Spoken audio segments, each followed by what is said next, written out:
श्रीमद् भगवत गीता साक्षात भगवान की दिव्य वाणी है। इसकी महिमा अपार है, अपरिमित है। उसका यथार्थ में वर्णन कोई नहीं कर सकता। शेष, महेश, गणेश भी इसकी महिमा को पूरी तरह से नहीं कह सकते, फिर मनुष्य की तो बात ही क्या है। गीता सर्वशास्त्रमयी है। इसे सारे शास्त्रों का खजाना कहा जाता है। गीता का भली भांति ज्ञान हो जाने पर सभी शास्त्रों का तात्विक ज्ञान अपने आप हो जाता है। गीता को हम भगवान से भी बढ़कर कहे तो कोई अत्युक्ति नहीं होगी। भगवान ने स्वयं कहा है, मैं गीता के आश्रय में रहता हूं। गीता मेरा श्रेष्ठ घर है। गीता के ज्ञान का सहारा लेकर ही मैं तीनों लोकों का पालन करता हूं। श्रीमद् भगवत गीता एकमात्र ऐसा ग्रंथ है जो मनुष्य को जीने का सही तरीका बताती है। गीता जीवन में धर्म, कर्म और प्रेम का पाठ पढ़ाती है। श्रीमद् भगवत गीता का ज्ञान मानव जीवन और जीवन के बाद का जीवन दोनों के लिए उपयोगी माना गया है। भगवत गीता में कुल 18 अध्याय और 700 श्लोक है, जिसे सभी के लिए पढ़ पाना थोड़ा मुश्किल है। इसीलिए आज के इस बेहद ही खास वीडियो में हम श्रीमद् भगवत गीता के 201 विचारों के बारे में बात करने वाले हैं, जिन्हें जानकर आप श्रीमद् भगवत गीता का सही मतलब समझ पाएंगे। इसलिए इन विचारों को आप हर रोज रात में सोने से पहले जरूर सुने। तो चलिए अब देर नहीं करते हुए वीडियो शुरू करते हैं। भगवान श्री कृष्ण कहते हैं, 4 वेदों का अर्थ नहीं भी जानो तो कोई बात नहीं, लेकिन समझदारी, जवाबदारी, वफादारी और ईमानदारी, इन 4 शब्दों का मर्म जान लो तो भी जीवन सार्थक हो जाएगा। दीपक का जीवन इसलिए वंदनीय नहीं है कि वो जलता है, बल्कि इसलिए वंदनीय है कि वो दूसरों के लिए जलता है, दूसरों से नहीं जलता। हमारी आस्था की परीक्षा तब होती है जब हम जो चाहे वो ना मिले और फिर भी हमारे दिल से प्रभु के लिए शुक्रिया ही निकले। अगर सही मायने में आप अपना जीवन बदलना चाहते हो तो सबसे पहले आपको अपना मन बदलने के लिए तैयार रहना पड़ेगा, क्योंकि जैसा आपका मन रहेगा वैसे ही आपके विचार होंगे, और जैसे आपके विचार होंगे वैसे ही आपका जीवन होगा। नीच विचार रखोगे तो नीच बन जाओगे, अच्छे विचार रखोगे तो ऊंचाई पर जाओगे। विश्वास किसी पर इतना करो कि वो तुम्हारे साथ छल करते समय खुद को दोषी समझे, और प्रेम किसी से इतना करो कि उसके मन में सदैव तुम्हें खोने का डर बना रहे। भगवान श्री कृष्ण कहते हैं, व्यक्ति को सदैव बुराई से बचकर रहना चाहिए। अगर कोई बुरा कर्म करता है तो वह कर्म उसको अपने जीवन में भोगना ही पड़ता है। जिस प्रकार सैकड़ों गायों के बीच बछड़ा अपनी मां को खोज लेता है, ठीक उसी प्रकार कर्म का फल आपको हजारों के भीड़ में भी खोज लेगा। माधव कहते हैं, किसी जीव को कष्ट देकर आप मुझे खुश नहीं देख सकते हो। श्री कृष्ण जगत के स्वामी हैं। वह कण कण में निवास करते हैं। छोटे से छोटे जीव के हृदय में ईश्वर का वास होता है। उस जीव को कष्ट का अनुभव होना ईश्वर को कष्ट का अनुभव कराता है। इसीलिए किसी भी जीव को कष्ट देना ईश्वर को कष्ट देने के समान है। मृत्यु एक अटल सत्य है जिसे कभी बदला नहीं जा सकता है। इस संसार का जब से निर्माण हुआ है तब से जन्म मृत्यु का चक्र चलता आ रहा है। जिस प्रकार मनुष्य अपने पुराने वस्त्रों को त्याग कर नए वस्त्र धारण करता है, ठीक उसी प्रकार आत्मा पुराने व्यर्थ शरीर को त्याग कर नए शरीर को धारण करती है। यह प्रकृति का नियम है। इस सत्य को स्वीकार करके भय मुक्त होकर आज में जीना चाहिए। ज्ञानी व्यक्ति ना तो मरने वाले का शोक करते हैं और ना ही उनका शोक करते हैं जो अभी जिंदा है, क्योंकि वो जानते हैं जो मर गया वो फिर से जन्म लेगा और जो जिंदा है वो एक दिन जरूर मारेगा। केवल ज्ञान ही एक ऐसा अक्षय तत्व है जो कहीं भी किसी भी अवस्था में और किसी भी काल में मनुष्य का साथ नहीं छोड़ता। धरती पर जिस प्रकार मौसम में बदलाव आता है, ठीक उसी प्रकार जीवन में भी सुख दुख आता जाता रहता है। युद्ध हो या जीवन सफलता केवल 3 शस्त्रों से प्राप्त होती है: धर्म, धैर्य और साहस। कोई भी मनुष्य जन्म से नहीं बल्कि अपने कर्मों से महान बनता है।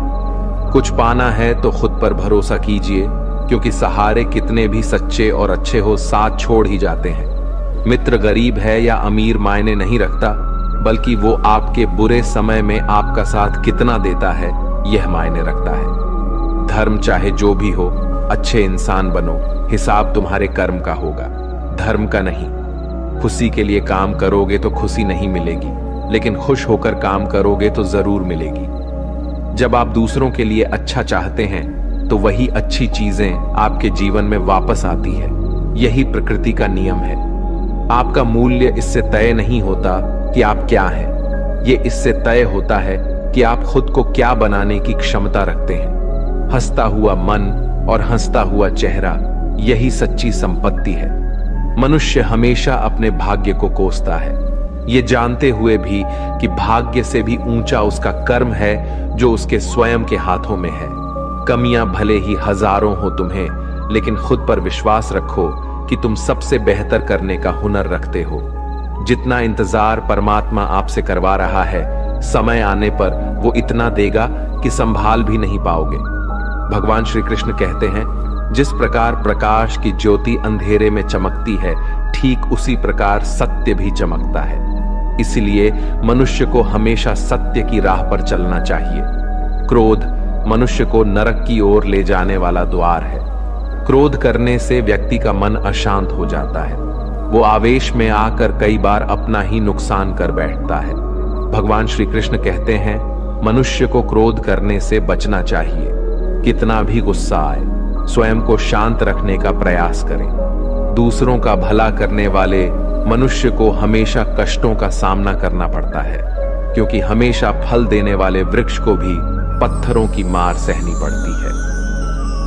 सत्य से कमाया धन हर प्रकार से सुख देता है, छल कपट से कमाया धन दुख ही दुख देता है। चुप रहने से बड़ा कोई जवाब नहीं, और माफ कर देने से बड़ी कोई सजा नहीं होती। जब मेहनत करने के बाद भी सपने पूरे नहीं होते तो रास्ता बदलिए, सिद्धांत नहीं, क्योंकि पेड़ भी हमेशा पत्ते बदलता है, जड़ नहीं। किसी की संगत से आपके विचार शुद्ध होने लगे तो समझ लेना वह कोई साधारण व्यक्ति नहीं है। आपका कठिन समय ही आपको मजबूत बना देता है। एक समझदार व्यक्ति वही है जो दूसरों को देखकर उनकी विशेषताओं से सीखता, उनसे तुलना और ईर्ष्या नहीं करता। संबंध बड़ी बड़ी बातें करने से नहीं, छोटे छोटे भाव को समझने से गहरे होते हैं। यदि सब कुछ खोकर भी आप में कुछ करने की हिम्मत बाकी है तो समझ लीजिए आपने कुछ खोया ही नहीं। कर्म ही सबसे बड़ा धर्म है। भगवान श्री कृष्ण गीता में अर्जुन को उपदेश देते हुए कहते हैं, व्यक्ति कर्म करने के लिए ही पैदा हुआ है और बिना कर्म किए कोई रह नहीं सकता।